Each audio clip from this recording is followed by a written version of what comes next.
Salmo capítulo 15, vamos a leer todo el capítulo, son 5 versículos. Sígueme con su vista, dice: Jehová, ¿quién habitará en tu tabernáculo? ¿Quién morará en tu monte santo? Respuesta: el que anda en integridad y hace justicia, y habla verdad en su corazón.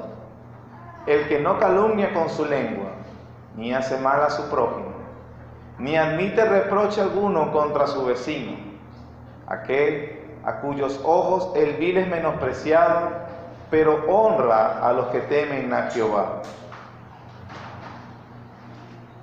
El que aun jurando el daño suyo, no por eso cambia. Quien su dinero no dio a usura, ni contra el inocente admitió cohecho. El que hace estas cosas no resbalará jamás. Es muy común leer el Salmo 15 e inmediatamente pensar: nadie puede cumplir los requisitos que hablan los versículos 2 al 4. Pero gracias a Dios, el Señor Jesucristo, nuestro representante federal ante Dios, sí lo cumplió, y por eso nosotros tenemos entrada al tabernáculo de Dios. Lo que se dice el tabernáculo se refiere a la vivienda. No hay eso. Cuando dice el tabernáculo o morada, habitación de Dios, se refiere a vivir con Dios. Es cierto que entramos a la presencia de Dios solo a través de los méritos de nuestro Señor Jesucristo. Eso es lo que enseña el Nuevo Pacto. Ese es el Evangelio, por supuesto. Pero una pregunta, mis hermanos. Cuando David escribió este salmo, ¿pensaba en la obra futura expiatoria del Señor Jesucristo? ¿O tenía ese marco presente? ¿O le está hablando a los israelitas piadosos de aquel momento del antiguo pacto y le está diciendo cuáles son las características de una persona que precisamente vive con Dios, o al que Dios le honra permitiéndole vivir con Él? ¿Quiénes pueden ser invitados y estar cerca del Señor? ¿Quiénes pueden estar cerca del Señor? Es la pregunta de David. Por ejemplo, con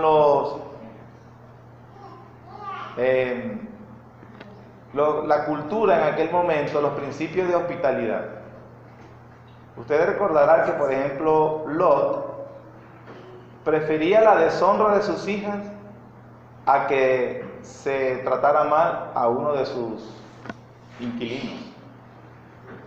De hecho, según la cultura de aquel tiempo, una persona podría gozar de la protección de su anfitrión así tuviera a kilómetros de distancia. David está enumerando y haciendo una pregunta que es muy importante que nosotros respondamos. ¿Quiénes pueden estar bajo el techo del Señor? ¿Quién puede gozar de esa presencia? Si leemos el Salmo desde el punto de vista legalista, lo único que vamos a hacer es suspirar por la impotencia. Yo no puedo vivir cerca del Señor. Dice allí: el que anda en integridad y hace justicia, habla verdad en su corazón, no calumnia con su lengua. Un hombre íntegro.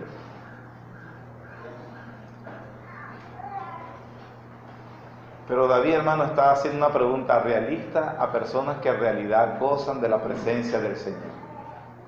¿Quiénes son estas personas que sí pueden estar con el Señor según los versículos 2 al 4? En la respuesta de David, en estos versículos, básicamente se está describiendo aquello que el Salmo 103 también describe. Sin perder el Salmo 15, vamos al Salmo 103.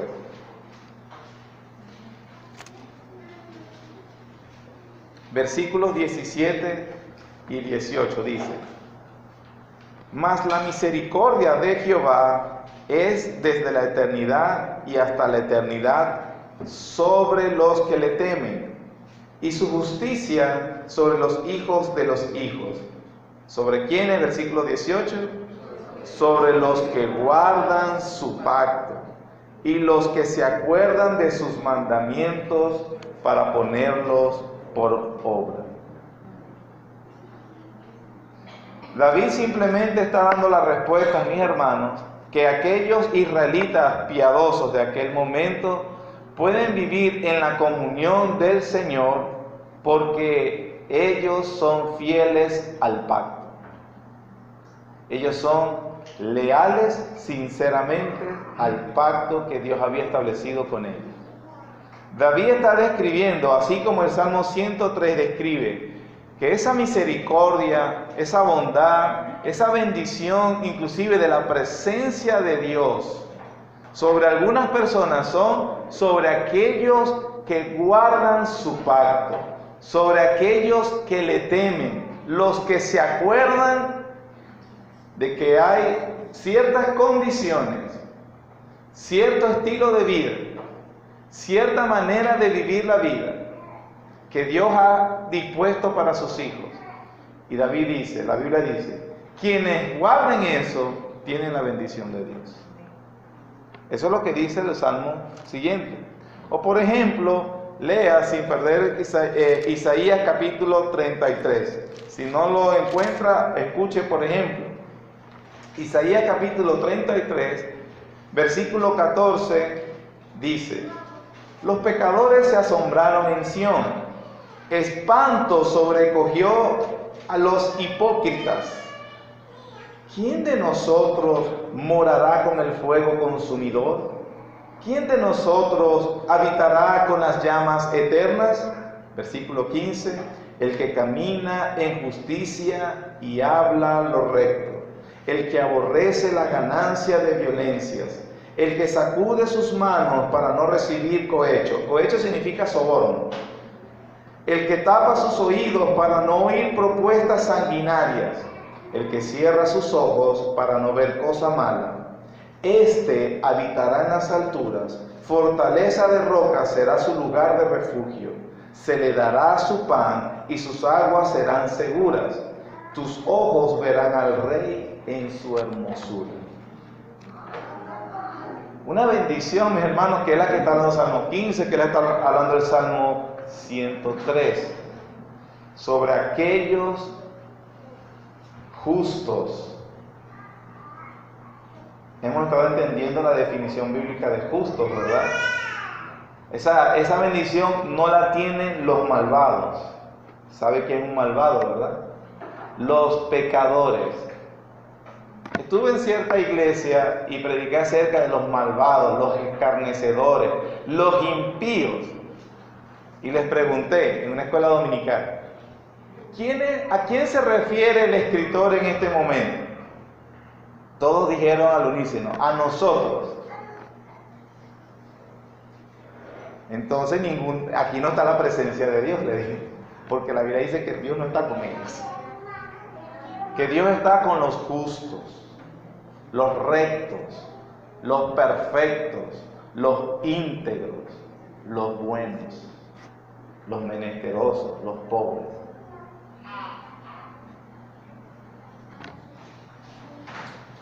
La pregunta también se podría hacer, la pregunta que hace David en el versículo 1 se podría hacer de la siguiente manera: Jehová, ¿qué has prometido a tu pueblo? Cuando David pregunta, ¿quién habitará en tu tabernáculo? ¿Quién morará en tu monte santo? También se le pregunta, también se puede entender, Señor, Jehová, ¿qué es lo que le has prometido a tu pueblo? A lo que David en los siguientes versículos responde y confiesa exactamente lo que promete la ley de Dios. Por ejemplo, en Levítico 18, capítulo 18, versículos 4 al 6, escuche, dice: mis ordenanzas pondréis por obra, y mis estatutos guardaréis, andando en ellos. Yo Jehová vuestro Dios. Por tanto, guardaréis mis estatutos y mis ordenanzas, las cuales, haciendo el hombre, vivirá. en ellos. Uno empieza y dice ese versículo, no, eso se refiere a la ley de por obras y había que ser perfecto, y esos israelitas de aquel momento nunca pecaban, ellos guardaban perfectamente la ley de Dios. No es así, mis hermanos. De hecho, Levíticos capítulo 1 al 7 está todo el sistema de sacrificio, de expiación, de ofrendas por el pecado, de perdón, y que cuando Moisés establece eso, que el hombre vivirá haciendo esto, se refería también inclusive a cuando tenían conciencia de pecado, irían al tabernáculo o al templo con las ofrendas que Dios había establecido en su palabra como propiciación y expiación y perdón de sus pecados. La ley de Moisés era una ley de gracia. No era solamente una ley de por obras haz esto y te ganaste el cielo.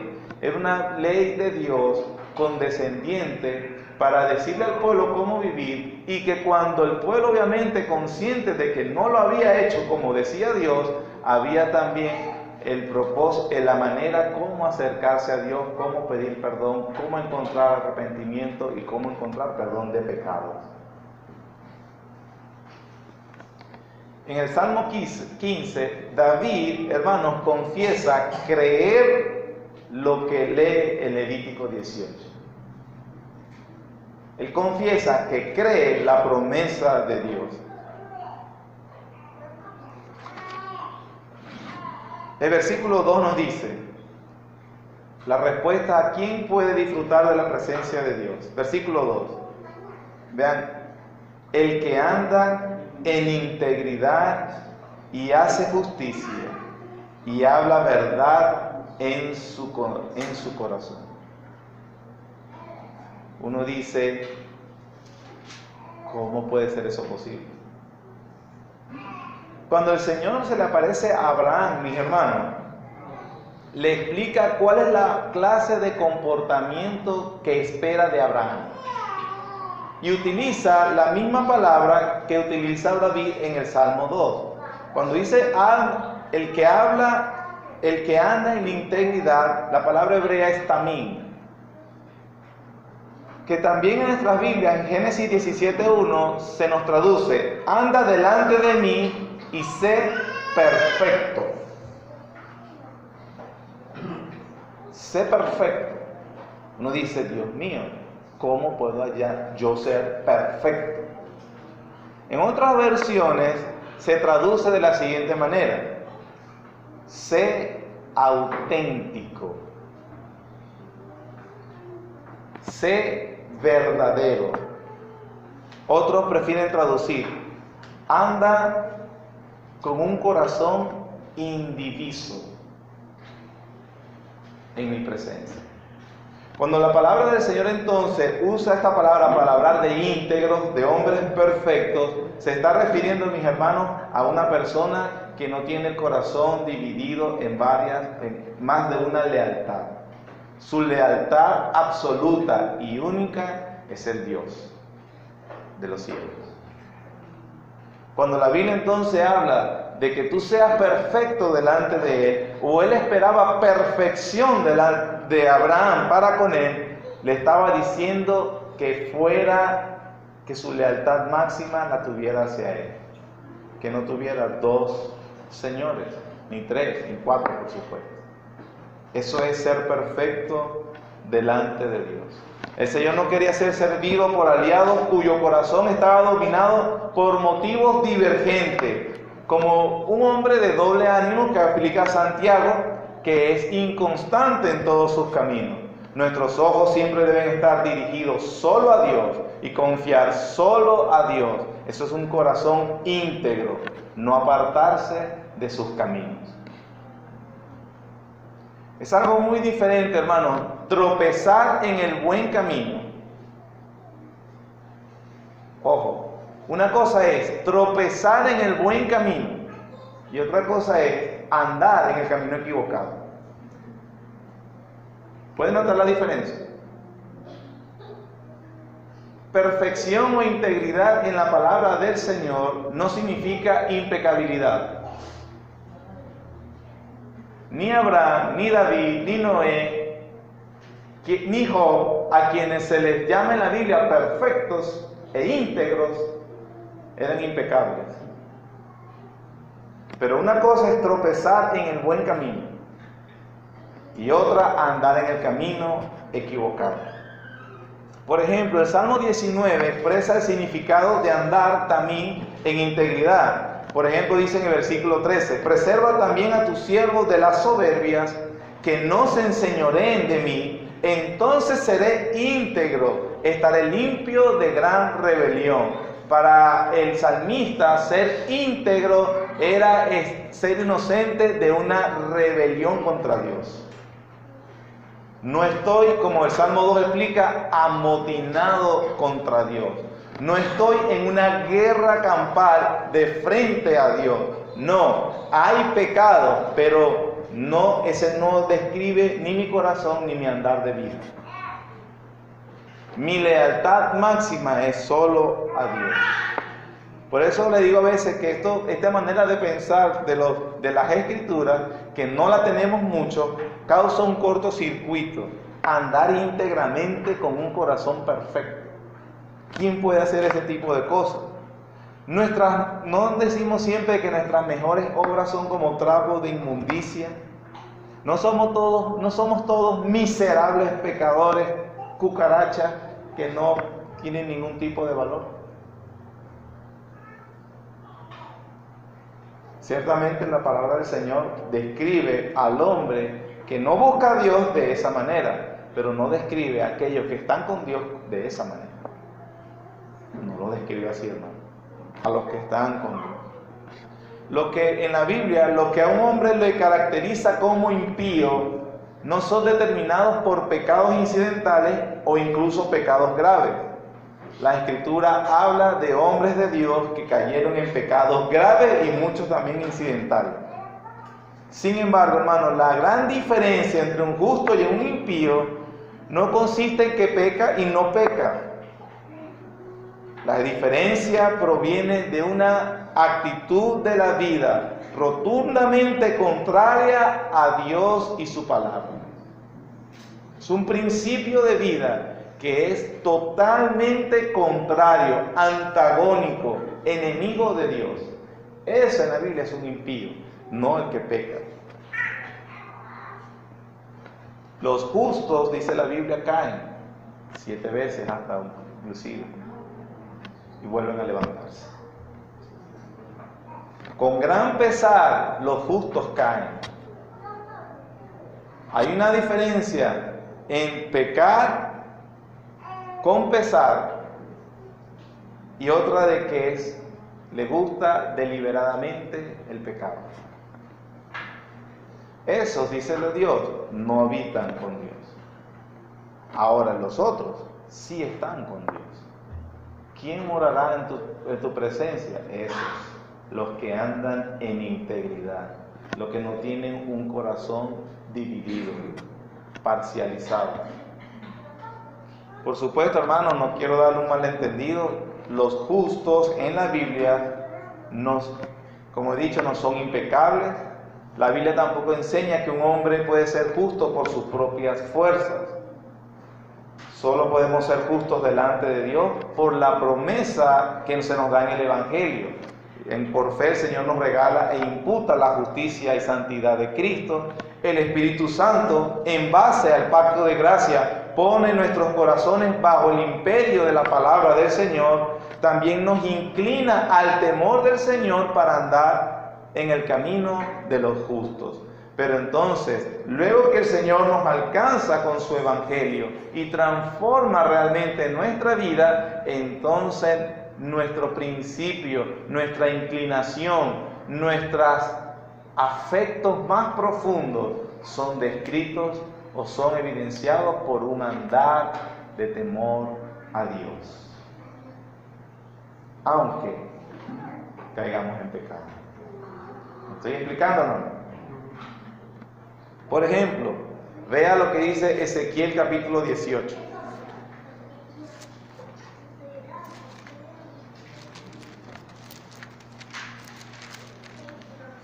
Ezequiel capítulo 18, versículos 5 al 9 dice: Y el hombre que fuere justo e hiciere según el derecho y la justicia, que no comiere sobre los montes, ni alzare sus ojos a los ídolos de la casa de Israel, ni violare a la mujer de su prójimo, ni se llegare a la mujer menstruosa, ni oprimiere a ninguno, que al deudor devolviere su prenda, que no cometiere robo, y que diere de su pan al hambriento, y cubriese al desnudo con vestido, que no prestare a interés, ni tomare usura, que de la maldad retrajere su mano, e hiciere juicio verdadero entre hombre y hombre, en mis ordenanzas caminare, y guardare mis decretos para hacer rectamente, ¿qué, hermanos?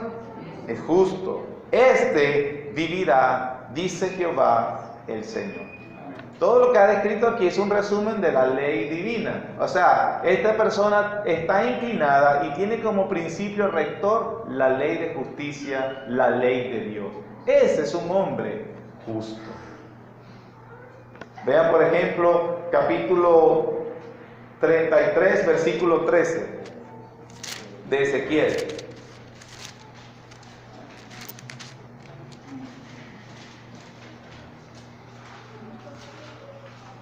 Capítulo 33, versículos 13 hasta el 20 dice: Cuando yo dijere al justo, de cierto vivirás, y él confiado en su justicia hiciere iniquidad, todas sus justicias no serán recordadas, sino que morirá por su iniquidad que hizo.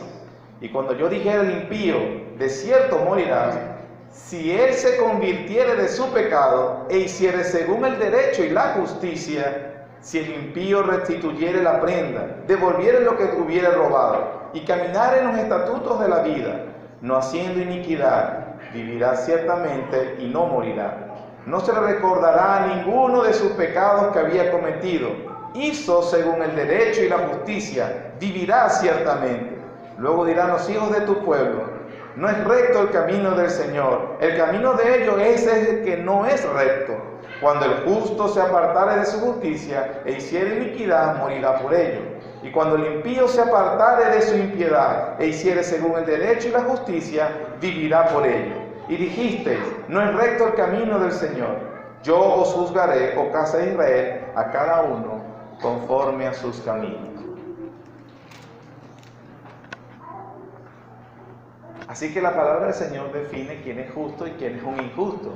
E inclusive esos impíos, aún arrepintiéndose, obviamente en el antiguo pacto hablaba de volverse a la ley divina, en el nuevo pacto es volverse al Señor en arrepentimiento por los méritos del Señor Jesucristo, pero Él debe actuar, hay un fruto, devuelve la prenda, empieza a andar rectamente. Son los frutos. No es que se gana la gracia de Dios con mérito, sino que evidencia la gracia de Dios con su conducta cambiada. Entonces, hermanos, más allá inclusive, y esto es importante para nosotros, de llamarnos evangélicos, cristianos, recibí a Cristo, uso la corbata, es que cambiemos nuestro comportamiento. La Biblia dice: ese es un justo. Y como es un justo, ¿quién habitará en el tabernáculo? ¿Quién morará en el monte santo de Dios? El que anda en integridad y hace justicia y habla verdad en su corazón. La Biblia inclusive los llama por nombre. A Noé, Génesis 6:9 dice: varón justo, era perfecto en sus generaciones, con Dios caminó Noé. Y la Biblia describe una etapa muy vergonzosa de Noé, pero dice, en resumen, su vida caminaba con Dios. Job, dice Job 1:1, era este hombre perfecto y recto, temeroso de Dios, apartado del mal. El rey David en 2 Samuel 22:23 dio una descripción de lo que es ser un hombre íntegro, cuando dice: pues todos sus juicios estuvieron delante de mí, no me he apartado de sus estatutos, fui recto para con él y me he guardado de mi maldad. Reconocimiento de una maldad propia, pero Dios le dice justo e íntegro. Y en ese capítulo, hermano, está viejo, ya había acontecido algunas etapas muy vergonzosas de él, y la Biblia lo describe como justo. Usted dirá: bueno, ese es el Antiguo Testamento. En el Nuevo Testamento no se habla así, ¿estás seguro? Por ejemplo, en Lucas 1:6, hablando de Zacarías y Elizabeth, dicen: ambos eran justos delante de Dios, andaban irreprensibles en todos los mandamientos y ordenanzas del Señor. Como le dije, ¿qué es andar entonces íntegro, irreprensible, perfecto? Es un corazón indiviso, una lealtad absoluta y profunda a Dios y a más nadie. ¿Y qué pasa cuando peco? El mismo Dios me ha dado su gracia y su perdón. Justificados pues por la fe tenemos paz para con Dios. Pero esa no es su característica principal. ¿Por qué? Porque los justos andan en integridad, hablan verdad en su corazón. ¿Le da miedo a usted orar así, hermano? Señor, como el salmista, bendíceme según mi integridad. Yo soy íntegro. Yo soy un cristiano íntegro. Bueno, déjeme decirle que si usted no es un cristiano íntegro, no es cristiano. Si tú no eres perfecto, no eres cristiano. Entendiendo cómo he estado definiendo integridad y perfección. Amén. Amén. Pero si eso no es así, no importa inclusive que tú vengas a todos los cultos que tú quieras venir, o te llames, o te aprendas. Andar irreprensible no es cuestión de impecabilidad, sino un asunto del corazón, de la orientación de la vida. Una vida orientada hacia Dios y a su justicia. Pero dice también, el que anda en integridad y hace justicia, el que anda en verdad, hace justicia, anda en justicia. Nuevamente, cuando nosotros decimos, bueno, anda en justicia, nosotros creemos o entendemos que justicia en la ley es aplicar, o en la Biblia, es aplicar la ley fríamente, sin piedad, como un juez estricto. Nada, culpable, muérete. Es que soy justo, era mi hijo, pero había que matarlo. No, eso no es justicia en la Biblia. En el Salmo 1 se explica que la justicia es algo amable, algo noble. La justicia es el camino de Dios. Eso es justicia en la Biblia. Justicia del justo, la Biblia entiende, es su leal perseverar en el pacto de Dios en todos los momentos de la vida y no en momentos puntuales. Por eso David dice, Señor, júzgame conforme a mi justicia. Justicia es prácticamente otra palabra para significar obediencia a los mandamientos de Dios, vivir con fe en el Señor.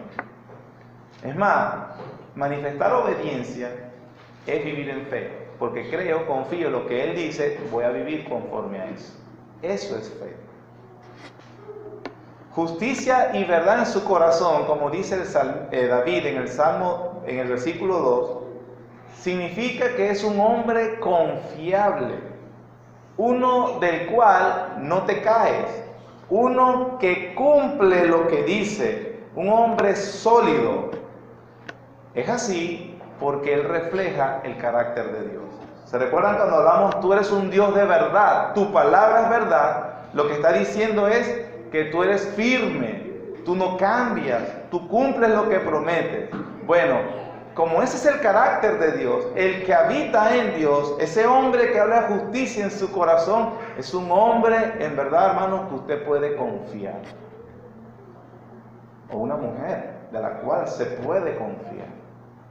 Una persona que no, el cual tú puedes oírle decir algo, estuvo impedido, y usted dice, realmente estuvo impedido, porque ella cumple lo que dice. Es una persona de la cual tú no te caen sorpresas, es lo que quiero decir. Es confiable. ¿Eres tú conocido como un hombre o una mujer así, mi hermano? Una persona del cual cumple lo que dice, es íntegro, confiable, sólido, un hombre de verdad, una mujer de verdad. No está todo el tiempo como algunos que buscan la manera de aprovecharse, que sacan ventaja de situaciones, sacan ventaja de los demás. Que tú dices, me esperaba una cosa y resultó otra. Eres una persona confiable, dice Dios, dice David, esos habitan con Dios. El versículo 3 dice, el que no calumnia con su lengua, ni hace mal a su prójimo, ni admite reproche alguno contra su vecino.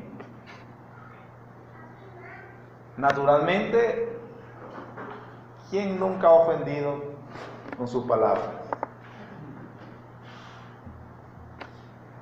O sea, sí ofendido. Como a veces hay hombres cuyas palabras parecen espadas. Dañamos, ofendemos, humillamos, manipulamos. Santiago dice, si alguno no ofende en palabra, ese es varón perfecto, capaz también de refrenar todo el cuerpo. Hermanos, una característica, como decir, bastante evidente que la gracia del Señor está en tu vida, es esa capacidad para controlar lo que decimos. Ya no voy a decir lo que pensé. No trae gracia. Ninguna palabra corrompida salga de vuestra boca, sino aquella que sea necesaria para la edificación. Es evitar amontonar escarnio sobre el prójimo innecesario. Bueno, ni necesario ni innecesario. Escarnio es hacer un tipo de imagen de burla, de exponer las debilidades de otro, o exponer inclusive los pecados para malponerlo con otra persona, para que las personas ahora piensen mal de él por lo que yo le dije, de ella por lo que yo le dije, buscando separar y dividir personas, buscando sembrar la desconfianza, buscando sembrar la intriga. El Señor dice que el que no calumnia con su lengua.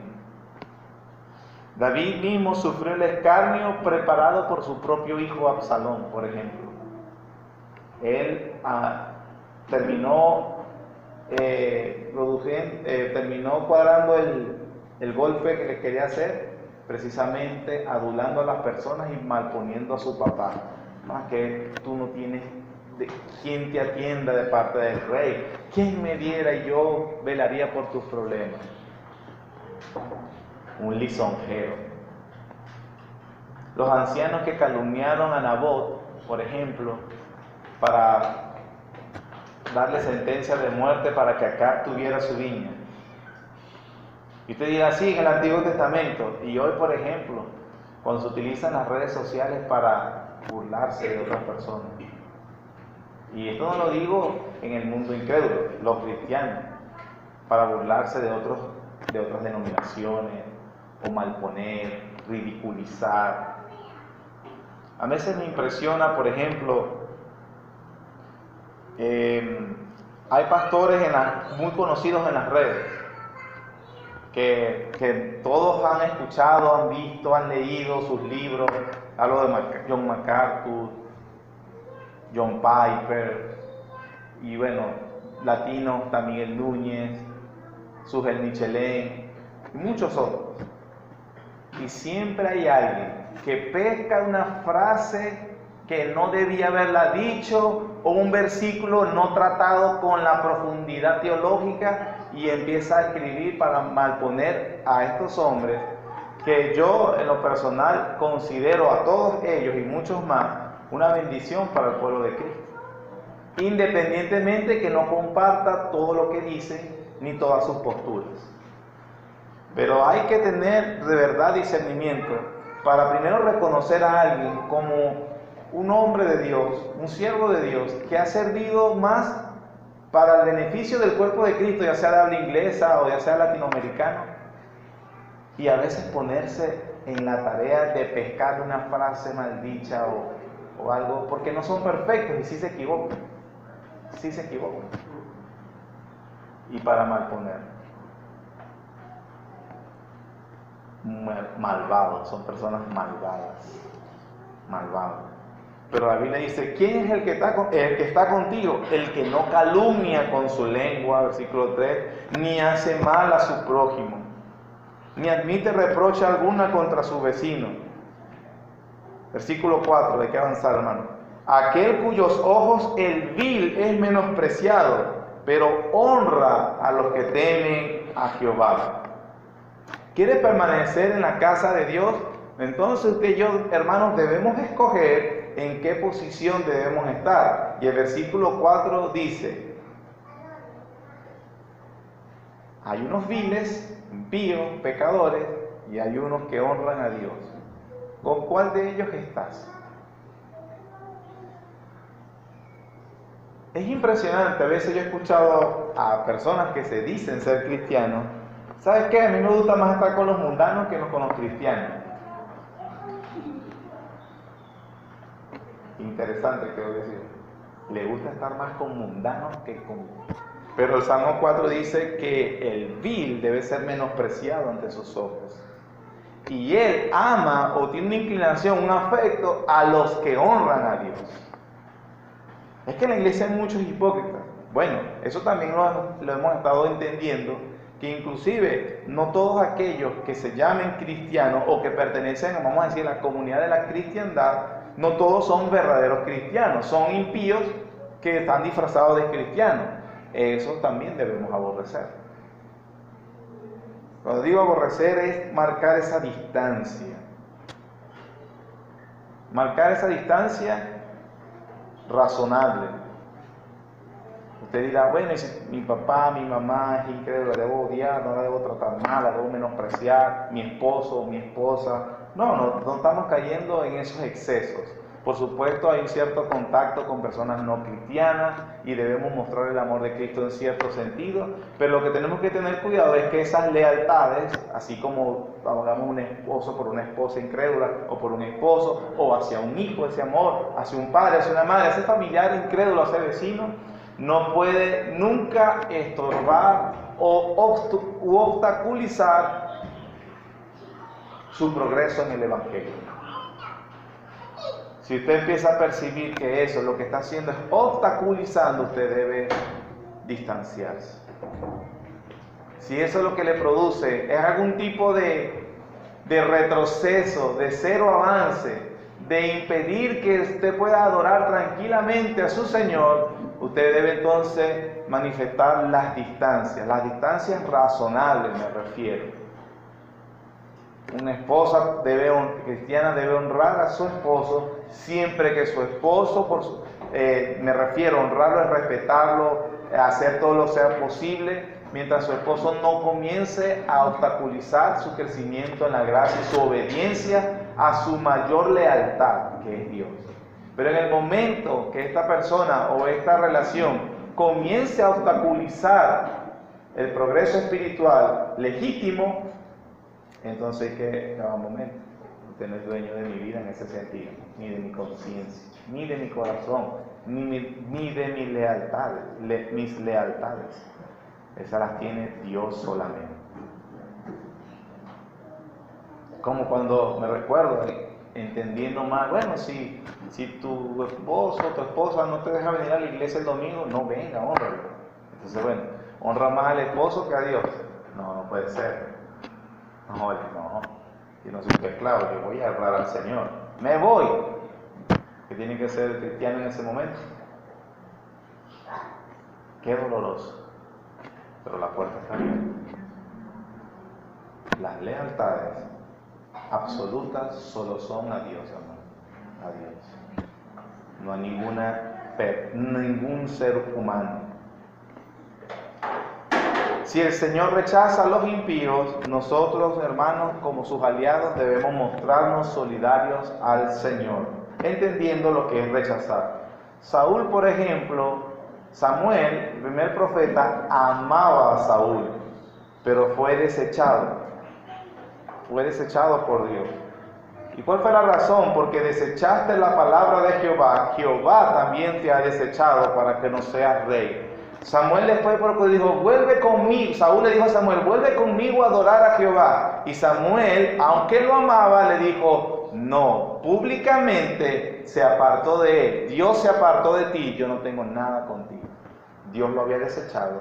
Samuel, como fiel a Dios, también lo desechó. Todo esto, hermano, en las circunstancias razonables. Aquí vamos, no estoy diciendo a alguien que tenga un familiar incrédulo, no te hablo más, te me vas de mi casa. No. Digo, si estas personas permiten el desenvolvimiento de la vida cristiana en lo que podemos decir normal, la Biblia dice que permanezcamos con ellos para ver si nuestra conducta piadosa puede hacerlos salvos. Pero mira como por ejemplo, Segunda de Crónicas, capítulo 19. Solo otro ejemplo.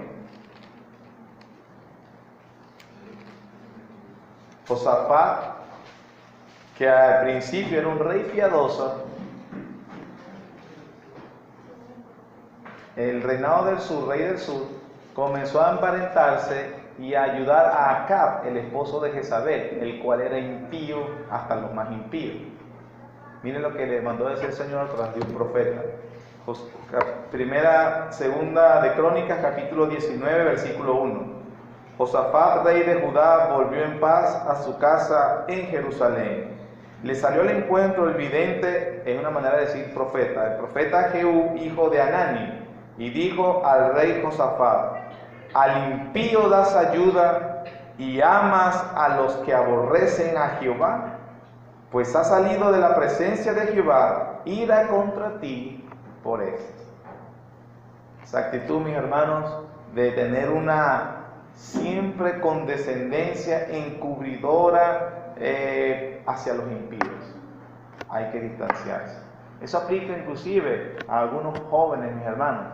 Si estás considerando como novio, como novia, como una persona, bueno, me imagino que para casarte, ¿no?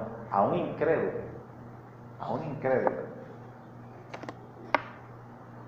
El Salmo 4 te dice que tienes que despreciar eso. No puedes querer esa relación. No pueden ser tus más íntimos. Mi mejor amigo es un incrédulo, no puede ser, hermano. La persona más confiable para mí es un incrédulo, no puede ser. Tú no puedes dar tu vida inclusive más profunda, la intimidad más profunda, no puede ser alguien que odia a Dios. Mucho menos el consejero principal. Hay que tener cuidado. Pero la Biblia dice que con el Señor Jesucristo, cuando empezó a ver a aquellos hipócritas en su tiempo, ¿qué hizo Él? Comenzó a hablarles en parábolas para que no entiendan. Y no crean, y no vean, y no se arrepientan. Los apóstoles le dijeron a los discípulos, sed salvos de esta perversa generación. Siempre una línea clara divisoria. Moisés prefirió identificarse con el pueblo esclavo que antes que con los tesoros de los egipcios. Y el mejor ejemplo de eso fue el Señor Jesucristo, que en el hebreo se describe como heredero de todo, quien asimismo hizo el universo, que es el resplandor de la gloria de Dios. Pero cuando se refirió a su pueblo, se refirió a ellos, mis hermanos. Él cumplió el Salmo 15:4. Aquel cuyos ojos el vil es menospreciado, pero honra, aman a los que temen a Jehová. Es una actitud que el Señor espera de nosotros también. Amar a aquellos que aman al Señor. Vamos terminando, hermanos, versículos 5 o 4b, el que no jurando en daño suyo, no por eso cambia. Quien su dinero no dio usura, ni contra el inocente admitió cohecho. El que hace estas cosas no resbalará jamás. Es obvio en lo que acabamos de decir que describe básicamente la primera característica. El que aún comprometiéndose, pero se da cuenta que eso lo va a perjudicar, no por eso cambia, sino que cumple. Ama la verdad. Ahora, también es importante cómo usa su su dinero. Alguien dijo que el dinero es un sensible instrumento de medida para quien hace justicia y ama la verdad. Cuando David escribe, quien su dinero no dio a usura, ni contra el inocente admitió cohecho, se estaba refiriendo a la ley de Dios en Levítico 25:35, repetida en Deuteronomio 13, cuando el Señor les prohibió a los israelitas cobrarle interés a los propios israelitas. Es decir, no tenemos tiempo para buscarlos, pero en esas secciones de la Biblia, el Señor guardándolos cuando caerían en pobreza extrema y tu hermano se acogiere a ti para que él lo ayudes, Él le dice, le prestarás generosamente, no le pondrás mala cara y no le cobrarás interés. Sí se les permitía al israelita cobrarle interés al extranjero, pero al israelita, por ser su hermano, o sea, su compatriota, Él dice, ayúdalo de acuerdo a tus posibilidades, generosamente, y no te portarás hostigante con él.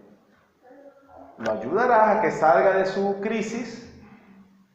Él está obligado a pagarte, a devolvértelo, pero no le cobrarías interés.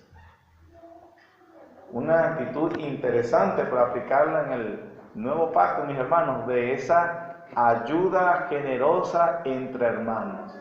Sin el deseo, sin la actitud de aprovecharse. Aquí tengo una oportunidad para aprovecharme de esta persona, de la necesidad.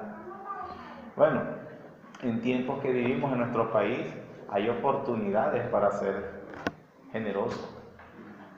Y cuando hablamos de generosidad es de poder aprovechar nuestros recursos o los medios o los contactos para ayudar a alguien que consideremos nuestro hermano sin aprovecharnos de él.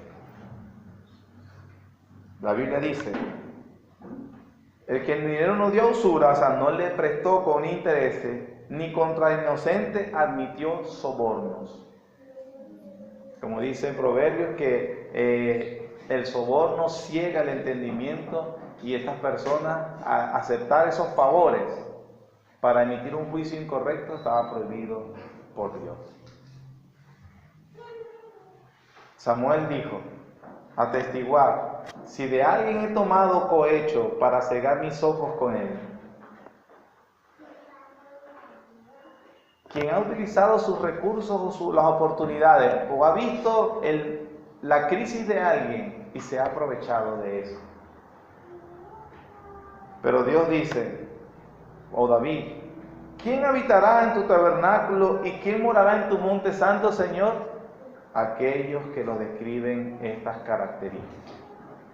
El que hace esas cosas no resbalará jamás. Es decir, estos son los frutos que identifican a aquellos contados como los hijos de Dios, mi hermano. Mi pregunta,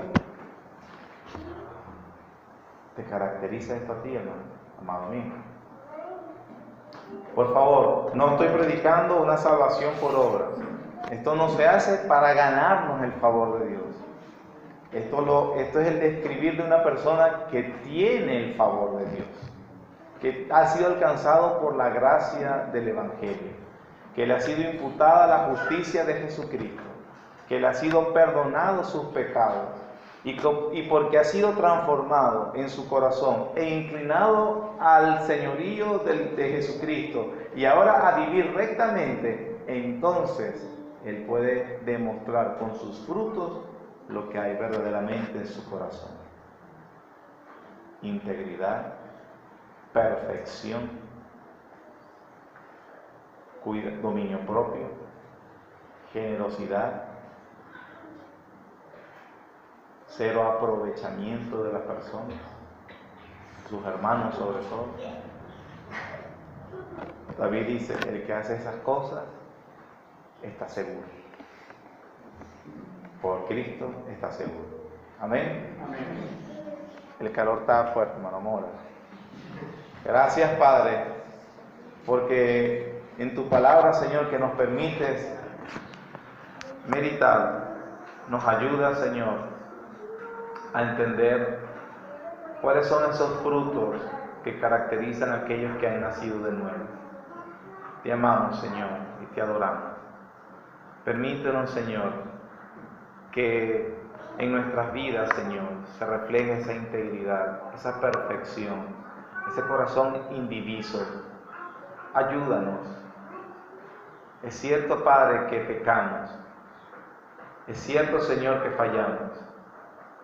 Pero ayúdanos a ver que nuestros afectos más profundos están totalmente a tu ley, a tu palabra, a vivir en integridad.